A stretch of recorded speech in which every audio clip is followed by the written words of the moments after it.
ग्वालियर में money laundering case का हवाला देकर रामकृष्ण मिशन संस्था के सचिव स्वामी सुप्रदीप्तानंद को 26 दिन तक डिजिटल अरेस्ट कर 2 करोड़ 52 लाख रुपए की ठगी करने वाली गैंग देश भर में होने वाले साइबर अपराधों से जुड़ी है। ठगी की 1 करोड़ 30 लाख रुपए इलाहाबाद स्थित इंडसइंड बैंक में एक कंपनी के खाते में और 10 लाख रुपए उज्जैन की बंधन बैंक में ट्रांसफर हुए हैं। सिट ने ठग गैंग पार्ट 1 के 6 आरोपियों को उज्जैन, नागदा, रतलाम से गिरफ्तार कर कोर्ट से 5 दिन की रिमांड पर लिया है। जबकि 2.5 करोड़ की ठगी के मामले में 50 से ज्यादा बैंक अकाउंट शक के दायरे में है। वहीं उज्जैन बंधन बैंक के असिस्टेंट मैनेजर और कैशियर की गिरफ्तारी के बाद बंधन बैंक की रतलाम और नागदा ब्रांच भी शक के दायरे में आई है।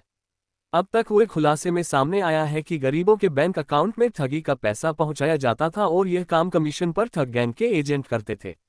एजेंट 5,000 रुपये लेकर एक फर्जी बैंक अकाउंट खुलवाता था, जबकि 3 माह में 3 करोड़ रुपए की रकम गैंग पार्ट 1 ने गैंग के मास्टरमाइंड तक पहुंचाई है। आरोपी बैंक कर्मचारी पुलिस कार्रवाई की सूचना भी ठगों तक लगातार पहुंचाते थे।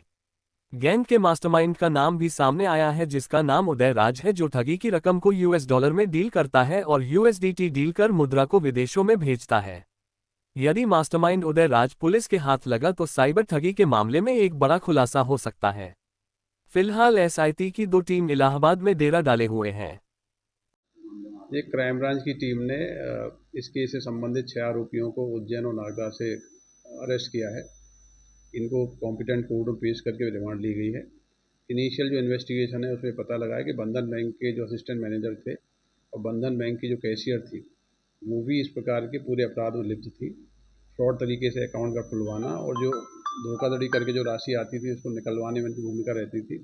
इस प्रकार से ये रैकेट के रूप में काम करते थे।